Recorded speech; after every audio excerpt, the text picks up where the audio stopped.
Hi, boys and girls. We're starting a new story this week, and our story this week is called Supermarket. So before we start our lesson, I need you to get your reading textbooks, a pencil, and a scrap piece of paper. So go ahead and pause the video so you can go get those items. Okay, so I need you to right now get out your reading textbooks and turn to page 126. So go ahead and turn to page 126. So today we are learning a new target skill. So you know, just like from previous stories, that every week we learn a new skill. And this week, our target skill is called compare and contrast.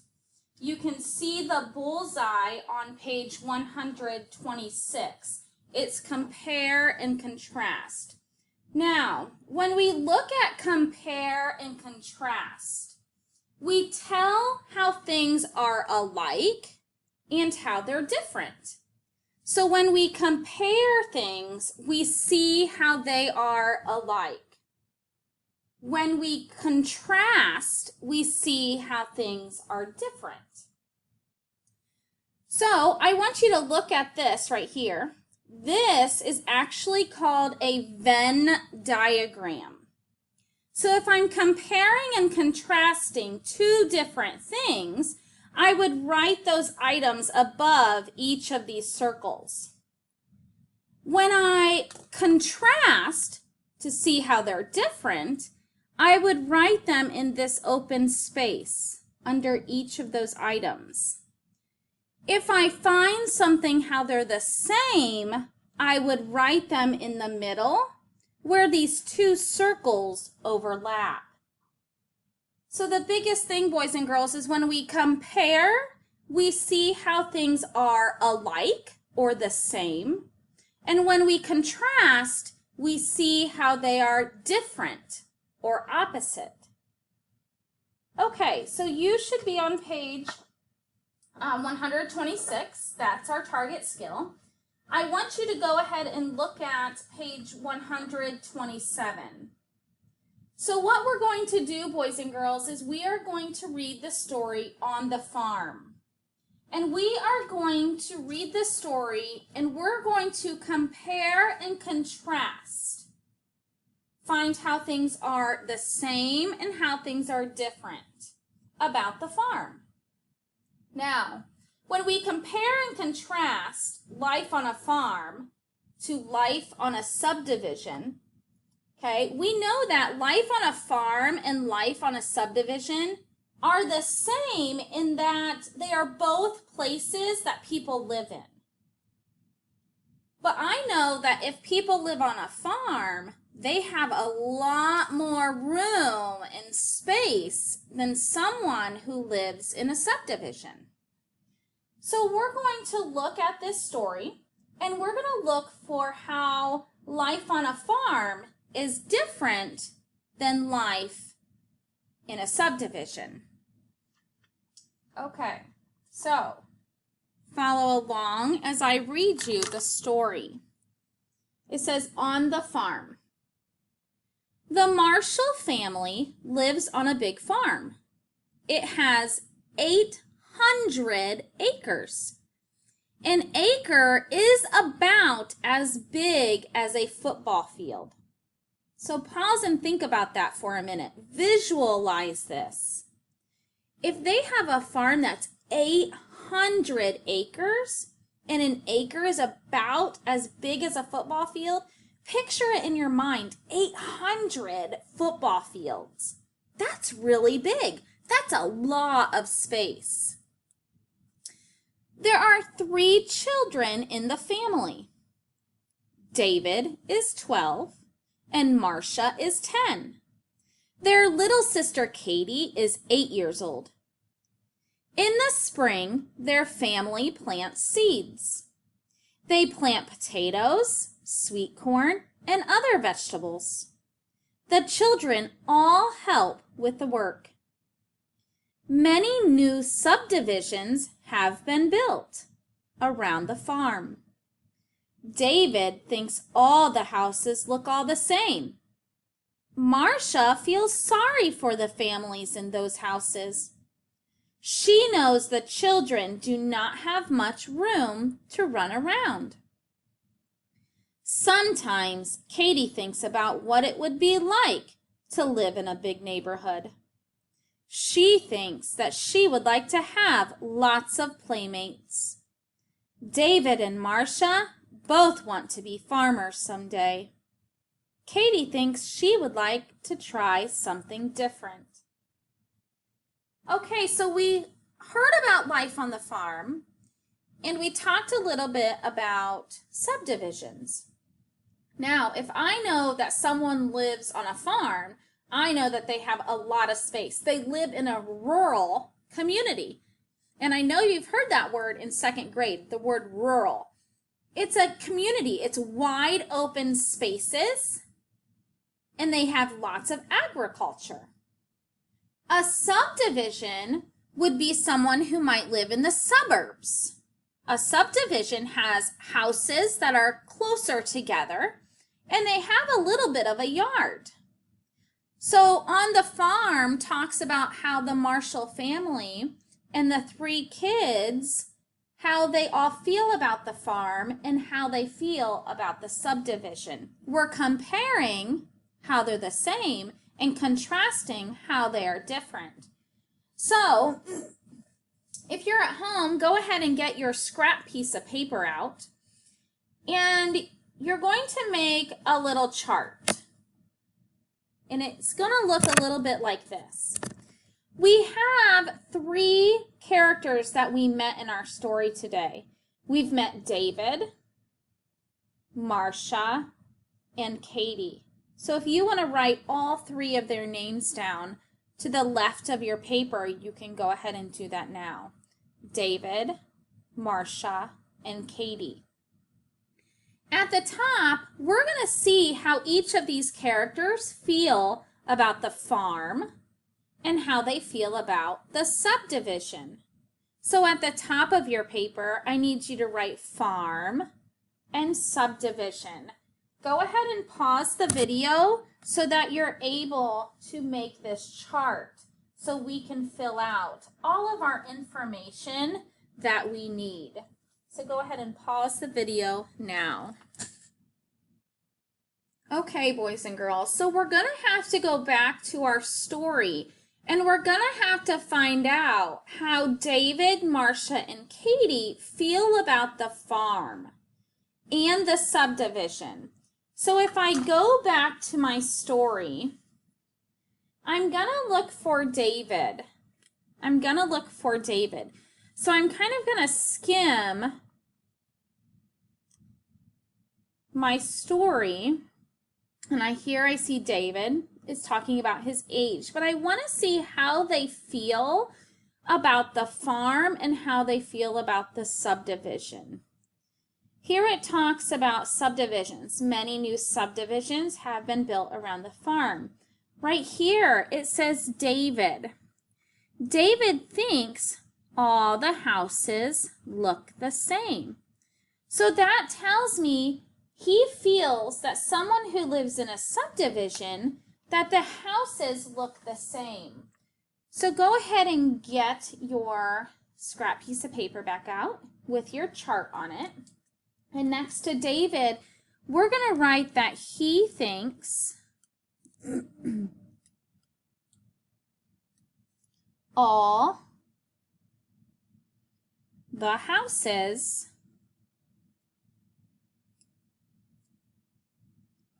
look the same. So go ahead and write that. Excuse me. David thinks all the houses look the same. Okay, well, let's go find some more information because we have this entire chart to fill out. So let's go back to our story because that's where our information is. And I know that David thinks all the houses look the same. Now I have Marcia. It says Marcia feels sorry for the families because she knows the children do not have much room to run around. Now, boys and girls, if you're imagining or visualizing the 800 acres that they live on compared to a subdivision, that's quite a difference. So I can see why Marcia feels bad for the families and how the children don't have a lot of room to run around. So we're going to go back to our chart.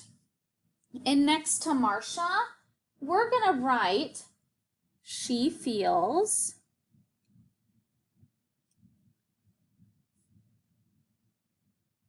sorry for the people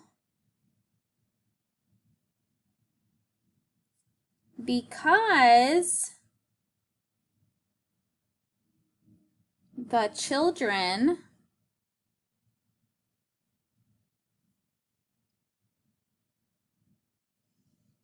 don't have much room to run around.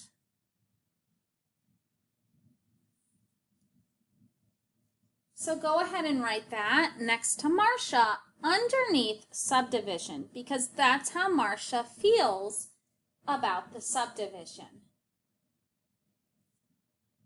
Okay, boys and girls, let's go back to our story because we have 4 boxes that we still need to fill out.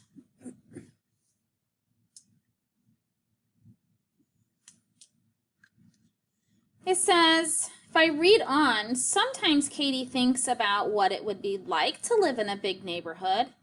She thinks that she would like to have lots of playmates. So we think that Katie would like to have a lot of playmates. And she thinks about what it would be like to live in a big neighborhood. So let's go to Katie. We found 2 pieces of information out for Katie. We found out that she would like to think about what it would be like to live in a big neighborhood. And she thinks that she would like to have lots of playmates. So underneath subdivision, we could say, she thinks she would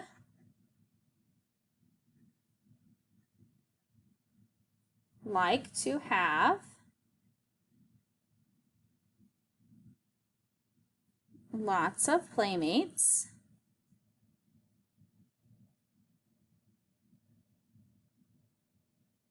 if she lived in a big neighborhood.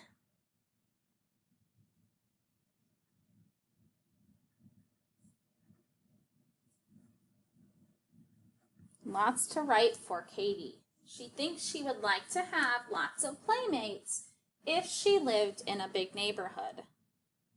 So now, boys and girls, we just found out how David, Marcia, and Katie feel about subdivisions. So how do you think they each feel about farms? Well, let's find out. Down at the bottom, it says David and Marcia both want to be farmers someday. Katie thinks she would like to try something different. So right there, boys and girls, gives us information about the farm, on how each one of them feel. We know that David and Marcia they like the farm because they want to be farmers someday. So we know that he likes the farm. And how do we know that? Because he wants to be a farmer someday. He wants to be a farmer someday. That's how we know that. Okay, what about Marcia? We already know she feels sorry for the children because they don't have a lot of room to run around.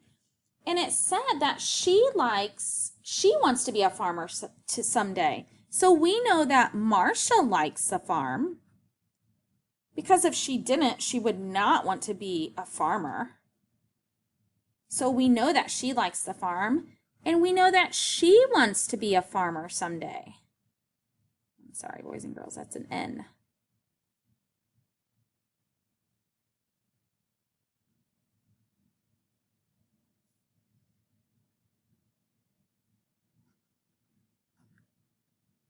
So we know that she likes the farm because it said that she wants to be a farmer someday. Boys and girls, that's W-A-N-T-S. My apologies. And then we have Katie. Remember at the end of the story, it said right here, Katie thinks she would like to try something different. So that's what we're going to write about the farm. Katie thinks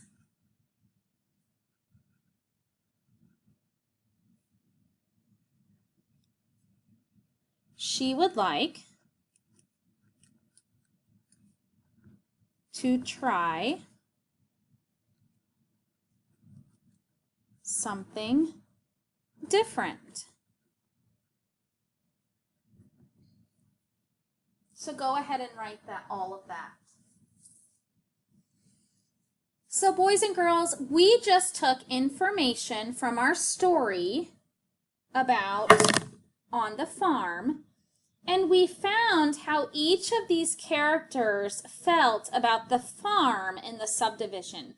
We found that David and Marcia are the same about how they feel about the farm and how they feel about the subdivision. And we know that Katie is a little bit different. So we compared and contrasted how each character felt about the farm and the subdivision. You can do that too at home if you're driving around. Look around you. Look at the differences between a farm and a subdivision. What would you like to do when you grow up? Would you like to possibly live on a farm, or would you like to live in a subdivision? Boys and girls, you just did compare and contrast today for our lesson.